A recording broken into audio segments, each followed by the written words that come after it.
साथियों, बिहार प्रधान शिक्षक के लिए ऑनलाइन आवेदन की प्रक्रिया आज से शुरू हो चुका है और साथियों इसका लिंक भी एक्टिवेट हो गया है और मैं आपको इस वीडियो के माध्यम से स्टेप बाय स्टेप रजिस्ट्रेशन की प्रक्रिया पूरा करके दिखाऊंगा। इसलिए आप वीडियो को अंत तक देखें। वीडियो शुरू करने से पहले मैं आपसे एक छोटा सा रिक्वेस्ट करना चाहूँगा कि आप अभी तक इस चैनल पर नए हैं तो आप इस चैनल को सब्सक्राइब कर ले और बेल आइकन को दबा दें ताकि ऐसा ही लेटेस्ट वीडियो मिलता रहे। चलिए शुरू करते हैं। आज हम बात करने वाले हैं बिहार प्रधान शिक्षक के वेस्ट बुक के बारे में जो चक्षु प्रकाशन का है। यह बुक्स आपके पूरी तरीके से सिलेबस के ऊपर आधारित है जिसमें आपके डीएलएड कोर्सेज जितने भी समान अध्ययन है उसका क्वेश्चन आपको देखने को मिल जाएगा। साथ ही आपको इस बुक्स के अंदर 2200 प्लस एमसीक्यू क्वेश्चन भी आपको देखने को मिल जाएगा। आप इसके पाठ्यक्रम को भी देखेंगे तो आपके टॉपिक वाइज यहाँ पे सारे पाठ्यक्रम आपके दिए हुए हैं और साथ ही प्रैक्टिस के लिए उसका एमसीक्यू क्वेश्चन भी दिया हुआ है। विषय सूची पे अगर एक नजर डालें तो आप देख सकते हैं कि भाग 1 में समान अध्ययन है, साथ ही गणित है, मानसिक क्षमता है, यानी कि जो भी जीके जीएस के प्रश्न है आपको भी दिखने को मिलेगा। जितने भी आपके सिलेबस हैं टोटल सिलेबस को आपका इस तरीके से यहाँ पे कंप्लीट किया गया है और साथ ही प्रैक्टिस के लिए बहुत अच्छी तरीके से यहाँ पे एमसीक्यू को भी तैयार किया गया है। जिसमें प्रकाशन का ऑब्जेक्टिव समान ज्ञान भी आता है जिससे लेके आप अपनी तैयारी और भी मजबूत कर सकते हैं। यह बुक्स आपको अमेजन और फ्लिपकार्ट पे बहुत ही आसानी के साथ मिल जाएगी जिसका लिंक आपको वीडियो के डिस्क्रिप्शन में मिल जाएगा। तो देर किस बात की, अभी इस बुक्स को ऑर्डर करें और आप अपनी तैयारी जो है शुरू करें।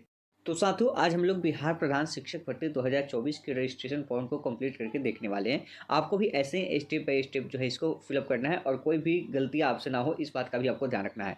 अगर एक बार आपसे गलतियां होती है तो फिर आपके पास ऑप्शन नहीं है, आपको रजिस्ट्रेशन जो है कैंसिल ही करना होगा और कैंसिल जब करेंगे तो आपका जो भी पेमेंट किया हुआ होगा वह पैसा आपको रिफंड नहीं मिलेगा। इस बात का भी ध्यान रखें, इसलिए सोच समझ के ही आप फॉर्म को जो है फिलअप करें। अगर गलतियाँ हो जाती है, पेमेंट नहीं किए हैं तो आप उस स्थिति में रजिस्ट्रेशन को कैंसिल कर सकते हैं, लेकिन पेमेंट करने के बाद अगर कैंसिल करेंगे उसके बाद भी कैंसिल कर सकते हैं, लेकिन उस समय आपको पैसा जो है रिफंड नहीं मिलेगा, ध्यान रखिएगा। यहाँ पे जो आपका एडवर्टाइजमेंट संख्या दिख रहा है वो आपका 25/2024 है और यहाँ पे आप देख पा रहे होंगे कि head teacher in primary school under education department. हम आपको डायरेक्ट इस पेज का लिंक आपको वीडियो के डिस्क्रिप्शन में दे देंगे, आप वैसे ही इस पर क्लिक करेंगे डायरेक्ट इस पेज पे आ जाएंगे रजिस्ट्रेशन वाले पेज पे। अब यहाँ पे आपको करना क्या है, फर्स्ट में आपको कैंडिडेट नेम डालना है। यहाँ पे जहाँ भी स्टार मार्क्स लगा है वो आपको भरना अनिवार्य है। तो कैंडिडेट फर्स्ट नेम आपको डालना है, तो फर्स्ट नेम में आपका जो भी नाम है डालिएगा। मान लीजिए आपका नाम अजय कुमार है, अजय कुमार सिंह है आपका नाम, तो फर्स्ट नेम आपका क्या हुआ, फर्स्ट नेम आपका अजय हो गया, मिडिल नेम आपका कुमार हो गया और लास्ट नेम आपका सिंह हो गया। मान लीजिए आपका सीधे नाम है अजय कुमार है, बीच में कुछ नहीं है, तो अजय आपका फर्स्ट नेम और कुमार आपका लास्ट नेम, उसी के अकॉर्डिंग आपको फिलअप कर लेना है। यहाँ पे आपका फर्स्ट नेम डालना है, मिडिल नेम अगर आपके नाम में है तो डालिए, नहीं है तो छोड़ दीजिए, और लास्ट नेम अगर होए तो डालिए। लास्ट नेम तो लगभग सभी के नाम में ही रहते हैं, कुछ वैसे होंगे जिनके नाम में नहीं हुआ तो लास्ट नेम आप डाल दीजिए। उसके बाद फादर्स नेम डालना है, जो भी पिता का नाम है आपको यहाँ पे क्या करना है, यहाँ पे डाल देना है। ठीक है, यहाँ पे एक ही लाइन में डालना है आपको पिता का नाम, और ध्यान रखिएगा सभी जो है आपके कैपिटल लेटर में ही डालेंगे। उसके बाद हस्बैंड का नाम, अगर जो महिलाएं फॉर्म को फिलअप कर रही है शादीशुदा है तो वे हस्बैंड का नाम यहाँ पे डालेंगी।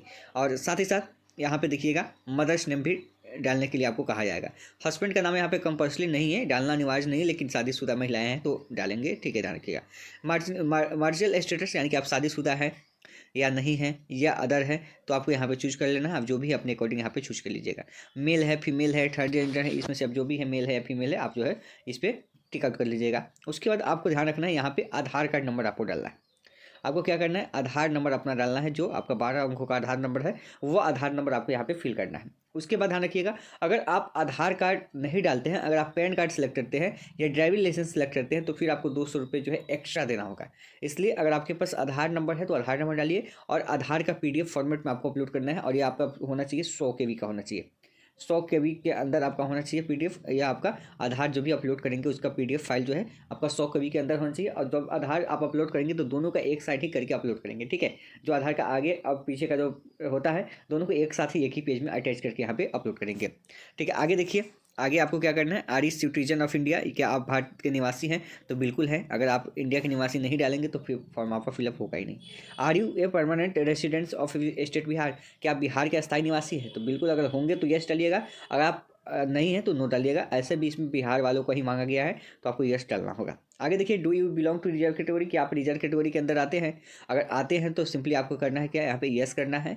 यस करेंगे तो फिर आपसे पूछेगा कि आप कौन सा कैटेगरी के अंदर आते हैं, AWS आते हैं, SC आते हैं, ST आते हैं, EBC या BC, किस में आते हैं, तो जिसमें भी आप आते होंगे उसमें टिक आउट कर दीजिएगा। अगर नहीं आते हैं तो सीधा आप नो कीजिएगा, तो यहाँ से आपका पेज आगे चला जाएगा। आगे देखिए, आगे आपसे पूछा जा रहा है कि are you a grandson या granddaughter of freedom fighter of a advertisement, यानी कि क्या आप स्वतंत्रता सेनानी के अंतर्गत आते हैं या आप उनके फैमिली से आते हैं। अगर आते हैं तो भाई यस डालिए, या क्या आपके जो ग्रैंडफ़ादर हैं वह स्वतंत्रता सेनानी रह चुके हैं, अगर है तो भाई डालिए, क्योंकि उसका बेनिफिट मिलेगा। और जब डालिएगा तो उसका सर्टिफिकेट नंबर भी आपको डालना होगा। आगे देखिए, आर यू पर्सन विथ, यानी यहाँ पे डिजेबिलिटी है, आप अगर विकलांगता की श्रेणी में आते हैं तो यस कीजिए, कितना परसेंट आते हैं वो आपको यहाँ पे चूज करना होगा, एक एक इसमें से। नहीं आते हैं तो नो कीजिए। आगे देखिए, आगे आपको लिखा है कि आर यू एक्स सर्विसमैन, क्या आप एक सर्विसमैन है, क्या आप नेवी से रिटायर है, या आप आर्मी से रिटायर हैं, अगर है तो यस डालिए, नहीं है तो नो डालिए। आगे देखिए, have you complete 3 years of regular service in Bihar government, क्या आपने 3 साल तक बिहार जो गवर्नमेंट टीचर है सर्विस है वहाँ पे 3 साल तक अपना दिया हुआ है, अगर दिया है तो यस डालिए। उसके बाद इंटर डिजाइनेशन आपको डालना है, और अपना ऑफिस डालना है, और प्लेस डालना है कि कहाँ पे आप दे रहे हैं अपना सर्विस, और आगे डेट ऑफ बर्थ आपको यहाँ पे डालना है। उसके बाद आपको एड्रेस यहाँ पे फिल कर देना है, यहाँ पे आपका एड्रेस लाइन जो है दिया हुआ है, इसमें आपको अपना एड्रेस डालना है। फिर स्टेट सेलेक्ट करना है, डिस्ट्रिक्ट सेलेक्ट करना है, पिन कोड अपना सेलेक्ट कर लेना है।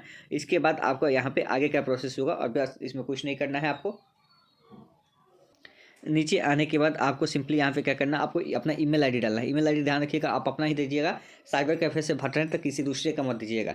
साइबर कैफ़े वाले अपना डाल देते हैं तो फिर आपको बाद में परेशानी होती है, कुछ अगर लॉगिंग वगैरह करना हो, पासवर्ड रीसेट करना हो तो फिर आपको दिक्कत होती है। तो आप अपना ईमेल आईडी डालिएगा। यहाँ पे ईमेल आईडी डालने के बाद आपको कंफर्म ईमेल आईडी करेंगे तो यहाँ से वेरीफाई ले लेगा, इस पर क्लिक कीजिएगा तो। उसके बाद मोबाइल नंबर आप डालेंगे, जो मोबाइल नंबर डालेंगे आपका गेट ओटीपी आएगा इस पर, और ओटीपी आएगा डाल देंगे। उसके बाद कैप्चा आएगा यहाँ पे जो भी, उसको डाल के, और यहाँ पे क्या करना है, फाइनल रजिस्ट्रेशन फॉर्म पर क्लिक करना है, और यहाँ से आपका रजिस्ट्रेशन जो है क्या होगा, फाइनल सेलेक्ट हो जाएगा। आपसे पूछेगा कि क्या आप इसको फाइनल रूप से सबमिट करना चाहते हैं, तो आप यस कीजिएगा, और उस समय देख लीजिएगा कि आपका कोई भी इसमें गलत तो नहीं है। एक बार अगर गलत होता है तो फिर आपका रजिस्ट्रेशन में वही नाम आएगा। तो यहाँ से आप जो है रजिस्ट्रेशन प्रोसेस को कंप्लीट कर सकते हैं। और जैसे रजिस्ट्रेशन प्रोसेस आपका कंप्लीट होता है उसके बाद आप जो है फॉर्म, आप उसके बाद जो है आप क्या कर सकते हैं, पेमेंट को वहाँ से क्लियर कर सकते हैं। तो रजिस्ट्रेशन प्रोसेस इतना आसान है, आप आसानी से इस रजिस्ट्रेशन प्रोसेस को जो है पूरा कर सकते हैं। आप चाहे तो खुद से भी अपना रजिस्ट्रेशन फॉर्म जो है फिलअप कर सकते हैं, आपको बाहर जाने की ज़रूरत नहीं पड़ेगी, अगर आप स्टेप बाय स्टेप समझ गए होंगे तो। ठीक है, तो इस तरीके से आप जो है step by step registration form को कंप्लीट कर सकते हैं, और फिर आगे की जो प्रोसेस होगी, फॉर्म को कंप्लीट करने की प्रोसेस होगी, वो भी हम आपको नेक्स्ट वीडियो के माध्यम से बताने का काम करेंगे। तो उम्मीद है जानकारी अच्छी लगी है तो वीडियो को लाइक कीजिएगा, चैनल को सब्सक्राइब कीजिएगा। मिलते हैं नेक्स्ट वीडियो में, धन्यवाद।